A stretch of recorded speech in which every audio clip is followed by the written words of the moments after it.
کیا آپ نے کبھی سوچا ہے کہ فلسطین کا مسئلہ صرف جغرافیائی تنازع نہیں ہے؟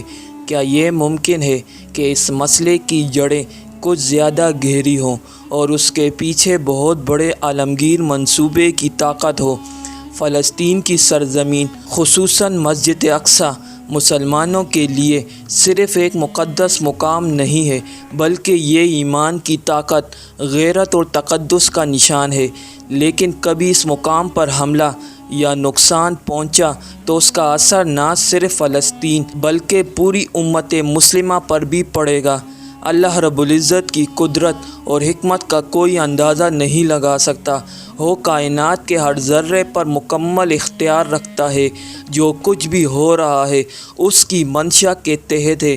ہم جو کچھ بھی دنیا میں دیکھ رہے ہیں، خاص طور پر فلسطین میں، وہ صرف ایک حادثہ یا اتفاق نہیں ہے، بلکہ یہ اللہ کے بڑے منصوبے کا حصہ ہے۔ یہ جو کچھ بھی ہو رہا ہے اس میں بڑی حکمت پوشیدہ ہے اور ہمیں اس کی حقیقت کو سمجھنے کی ضرورت ہے۔ ناظرین، ہم بات کر رہے ہیں ڈاکٹر اسرار احمد کی، جنہوں نے اسلامی تاریخ اور سیاسی منظرنامے پر گہری نظر رکھی ہوئی تھی۔ انہوں نے فلسطین اور مسلمانوں کے مستقبل کے بارے میں کئی عام پیشگوئیاں کر رکھی تھی۔ ان کی بصیرت اور اندازہ فکر بے حد دلچسپ اور گہرا تھا۔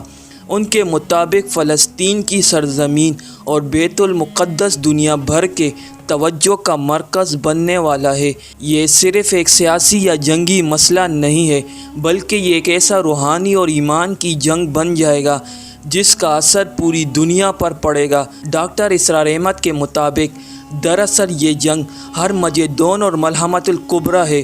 اس کا ذکر اسلامی روایات میں بھی آتا ہے، اور یہ جنگ بے مثال شدت کی ہوگی اور حق و باطل کا یہ معرکہ انسانیت کی تقدیر کا فیصلہ کر دے گا۔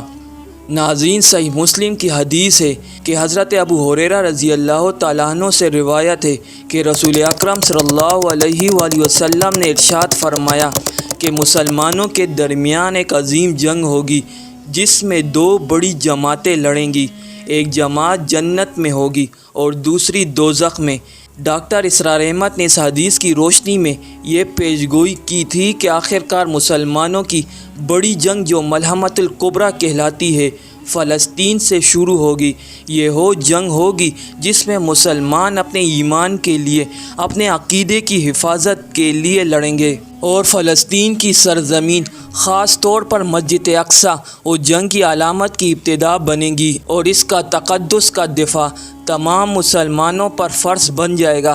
انہوں نے مزید کہا تھا کہ یہ جنگ صرف ایک جغرافیائی تنازع نہیں ہوگی، بلکہ اس میں سچ اور جھوٹ کا مقابلہ ہوگا۔ باطل قوتیں، ان کا اثر پوری دنیا کے مختلف حصوں میں پھیلا ہوا ہے، تمام امت کے ایمان کی ٹوٹنے کی کوشش کریں گے، لیکن آخرکار مسلمانوں کا ایمان اور اتحاد ان کا سب سے بڑا ہتھیار بن جائے گا۔ ڈاکٹر اسرار احمد نے مزید اس بات کا مشاہدہ کیا ہے کہ یہ جنگ صرف فلسطین میں نہیں ہوگی، بلکہ پوری دنیا کے مسلمانوں کے اتحاد کی اہمیت کو اجاگر کرے گی۔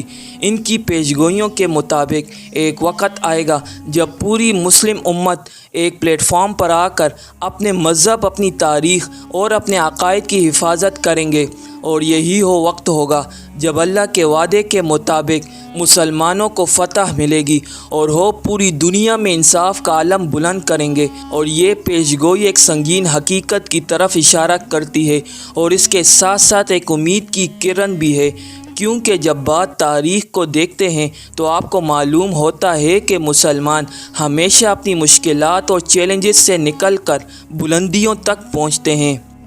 یہ وقت بھی گزر جائے گا اور فتح اللہ تعالیٰ کی طرف سے ہوگی۔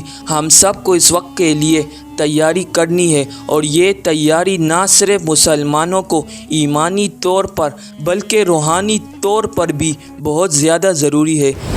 ناظرین، مسند احمد کی حدیث ہے کہ حضرت علی رضی اللہ تعالیٰ عنہ سے روایت ہے کہ رسول اکرم صلی اللہ علیہ وآلہ وسلم نے ارشاد فرمایا، جب تم کسی مشکل میں ہو تو ایمان کی مضبوطی تمہارے لیے سب سے بڑا اور مضبوط ہتھیار بن جائے گا۔ یہ حدیث ہمیں بتاتی ہے کہ اس عظیم جنگ میں ہمیں اپنے ایمان کو مضبوط بنانا ہوگا، اپنے عقائد پر پورا یقین رکھنا ہوگا اور اپنے عمل میں سچائی اور عدل کو اپنانا ہوگا۔ یہ وقت ہے جب اللہ کے وعدے کے مطابق مسلمانوں کا اتحاد اور ایمان کامیابی کا سبب بنے گا۔ آخرکار ڈاکٹر اسرار احمد کی یہ پیشگوئیاں ہمیں یہ یاد دلاتی ہے کہ فلسطین اور مسلم امت کے بارے میں جو کچھ بھی ہو رہا ہے وہ اللہ کی مرضی سے ہے۔ یہ لڑائیاں ایک صرف جسمانی جنگ نہیں بلکہ یہ ایک روحانی اور ایمانی جنگ ہے۔ آخرکار فتح انہی کو ملے گی جو اپنے ایمان پر ثابت قدم رہیں گے۔ ناظرین، ہمیں اس عظیم مقصد کے لیے متحد ہو کر اپنے ایمان کو مضبوط کر کے اس میں حصہ ڈالنا ہے، کیونکہ یہ جنگ صرف ایک سرحدی مسئلہ نہیں ہے بلکہ یہ حق و باطل اور سچائی کی جنگ ہوگی۔